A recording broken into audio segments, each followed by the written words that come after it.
புனிதப்படுத்தும் புனிதர்கள். November 14.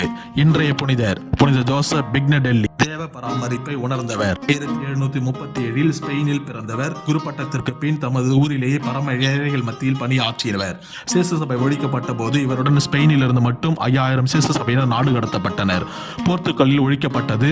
France, Belgium, Italy முதலிய நாடுகளில் ஓட ஓட விரட்டப்பட்டனர். எத்தனையோ இடங்களில் மிக அழலுற்று கடற்பயணம் செய்து கரை அடைந்தாலும் கரைக்கு அவர் அனுமதிக்கப்படவில்லை. இச்சூழ்நிலையில் தான் முதலில் கோர்சிகாவிலும் பிறகு பெர்பராவிலும் பின்னர் ரஷ்யாவிலும் நாள்களை கழித்தனர். பின்பு பிக்னடெல்லி தினமும் அவர்களுக்கு இருந்த சிறப்பான தேவ பராமரிப்பை எடுத்து கூறி வந்தார். சேசு சபை ஒழிக்கப்பட்ட போது அதன் அங்கத்தினர்கள் 23,000 பேராக இருந்தனர். இறுதியாக பர்மாவில் ஒரு சேசு சபை மறைமாநிலம் உருவானது.